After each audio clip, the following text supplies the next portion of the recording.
which will be coming out soon, is tracking Tabo Bester. That was movie in real life. I was following that story and I was wondering what is happening in this South African of ours, you know? It was like the other side of Amapiano. But thank you very much for also making time. So for starters, panelists, I know we've started late.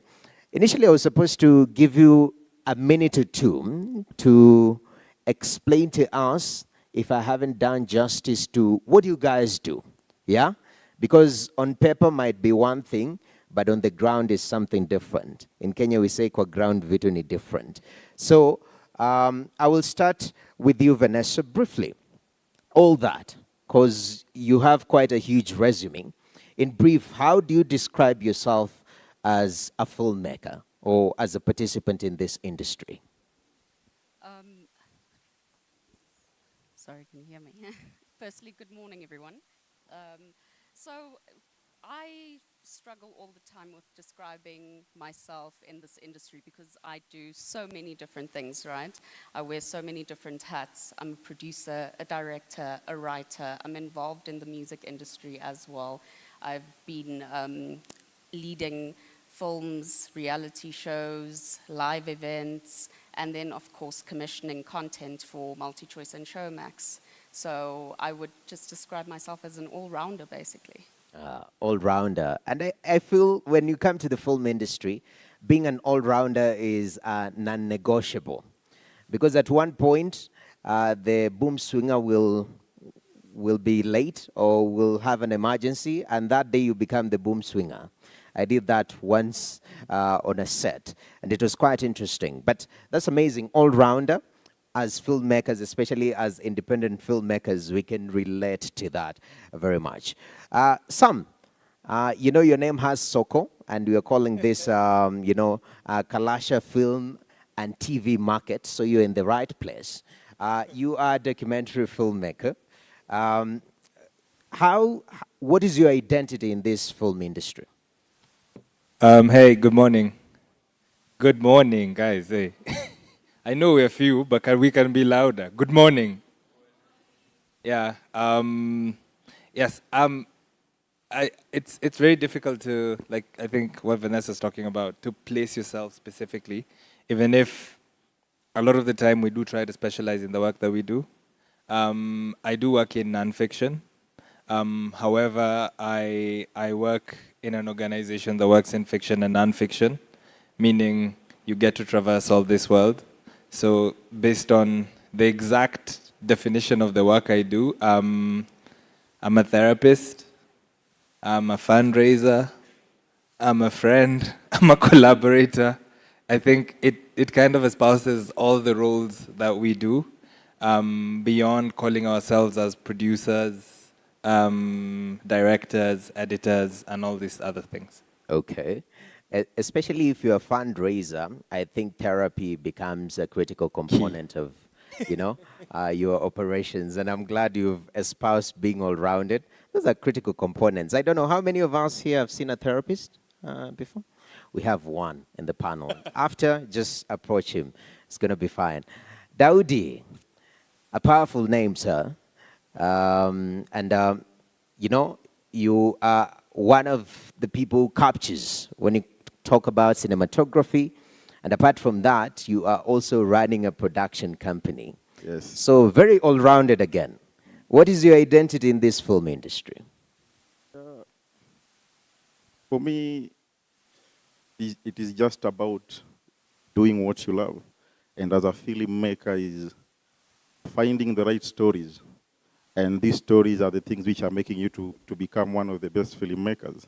So as a producer and at the same time as a cinematographer, you have to merge the two departments into one, and you just move with them as a filmmaker. So I think that's what makes me a filmmaker. Oh. Yeah. Lovely. Passion is the bottom line.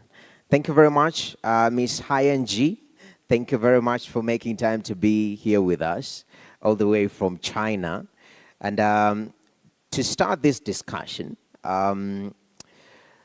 most of us begin as practitioners in the film industry. So we do one thing, then we have an understanding, wider understanding of the industry, then maybe we form production companies and whatnot. Starting small, the goal is always to grow and be bigger. So talk to me about how we can grow, we can scale up. If I'm an independent filmmaker, I'm doing something small, how do I scale up to make it, big, simply put? 谢谢大家。今天我会用中文回答这些问题，这是我的翻译木兰女士，多耽误大家一点时间，抱歉。Good morning. Today I will be the one interpreting for Madame Gohayen because she will speak in Chinese and I be translating in English. Thank you.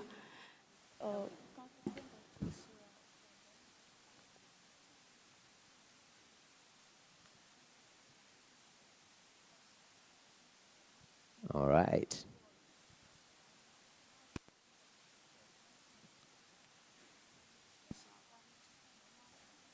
This is what it means by the word international, okay? Don't get shocked, okay?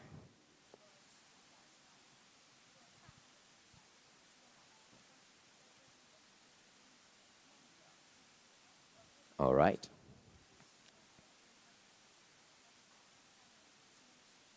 Sorry，关于主持人刚才问我的这个问题，其实，在我们中国也有非常多的独立电影和电视人，同时中国也有非常成熟的电影和电视剧的市场。As the question you asked is about, also in China we have many people doing indie film, and also the market in China is quite professional, so it is also possible to make money from doing indie or professional film and cinematography.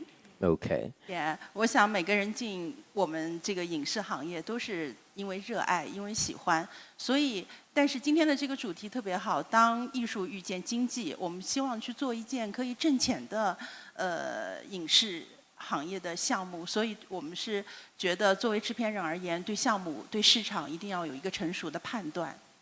A festival in the market of cinematography and is about loving what we are doing. It's about having a big dream for pursuing our goal, and as investing in cinematography, in film, and so on, we first of all need to know the market. Why are we filming, and how can we gain money from the product we are involving in? And it is the job of the producers to know and understand in the market. Okay, thank you very much. That is quite interesting because China is a whole ecosystem in by itself. Look at the population of China and Africa combined, we are at par. But Vanessa, coming from South Africa, I think, apart from Mama Piano, because I know that is a local brand and will always be identified. The same way Kenya we identify with M-Pesa. Everywhere we go, since M-Pesa was founded in 2007, we always quote M-Pesa. But there is an allure and sort of a push to open up Africa. Talk about Africa Continental Free Trade Agreement, loosening the borders so that we can trade amongst each other. Even when you talk about the creative economy, it's still essential for us to sell amongst ourselves. And you specialize in the Pan-African, content, pro-African content. Talk to me about if you are an independent filmmaker. First of all, is there a niche in this space that you can tap into? And secondly, how do you open up, be able to tell stories that go beyond our borders of Kenya or specific countries within the continent?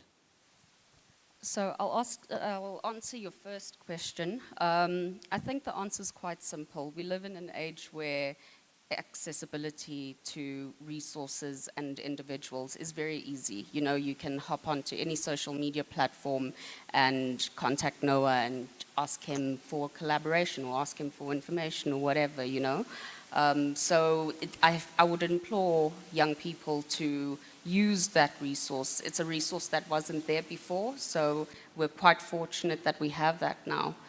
And then secondly, I think if you want to go beyond borders, research is key. You have to research global trends as well as local trends, and then marry that with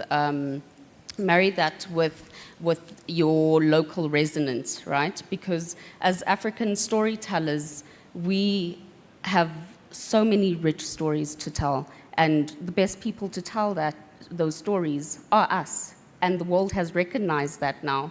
You know, I'll give you an easy example.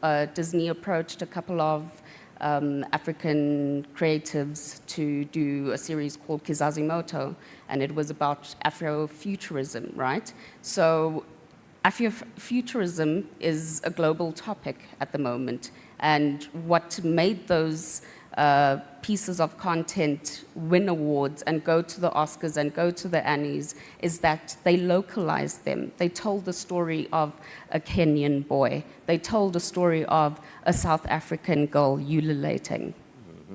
All right. So research is important to be able to tell stories that go beyond borders. But even Soko, I mean, I think the better place we would have asked ourselves the question is, as independent filmmakers, what are, in the African context, I don't know whether we are unique compared to other jurisdictions, and whether or not that is. What are the challenges that are facing if you're an indie filmmaker? What are some of these challenges that we face? The, where There's so many, huh? You're like, there are 20, where do I begin? it's like asking me as an African, what are the challenges that you face? Like, where do I start? Number one, money. Money from all, whichever way you look at it, front, back, left, right, money from, we have very little resource. Filmmaking is resource intensive, whether we like it or not. You need, even if you're filming with a phone, you need to buy the phone. Like, there's a level of resource that's needed to make film. And that level of resource is not easily accessible for a lot of people. And for the longest time, the work of filmmaking has been pretty much a privileged space. And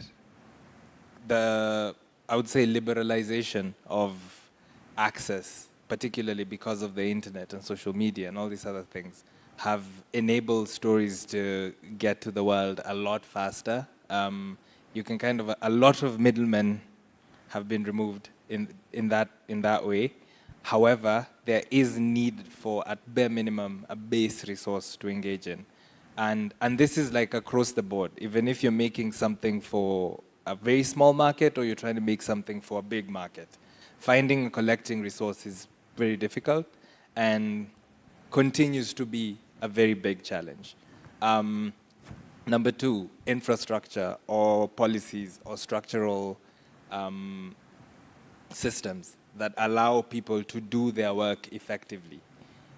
That is from something as crazy as me having to go to film in Sierra Leone can easily take me 20 hours, while it takes me 8 hours to go to Amsterdam.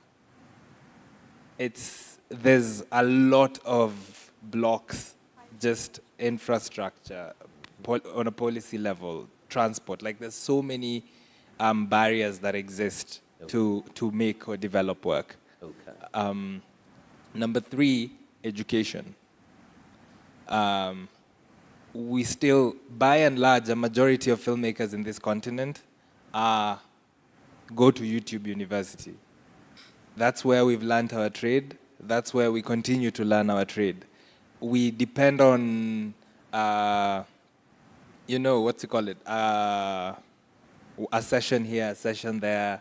You do 1 week conference somewhere, or that kind of thing. So you have a hodgepodge of education put it together, rather than an aligned, consolidated approach that focuses on the different aspects of art that we want to represent, from animation, from documentary to fiction, all these other spaces. Yeah. There's a lack of, like, a kind of consolidated effort on an educational level that aligns our aspirations. Okay. So everybody just takes the information from everywhere, and we try to make sense of it in many cases. And you are trying to make content or trying to develop content that is competing with people who have, who work and engage in systems that are kind of clear and, that keep constantly adapting to even new technologies and things like AI. We are kind of still like, okay, how does this affect us? That kind of thing. So, Okay. yeah. That's a lot of challenges, man. And you've just mentioned 3, yeah? Yeah. I could mean, keep going. I know, you can keep going the whole day, because one of them marries even to now the normal infrastructure, the normal challenges that we face as a continent, connectivity, impacting and trickling down to filmmaking. Mr. Daudi, it seems when we lower the barrier of entry, initially we thought it would get easier, yeah? If initially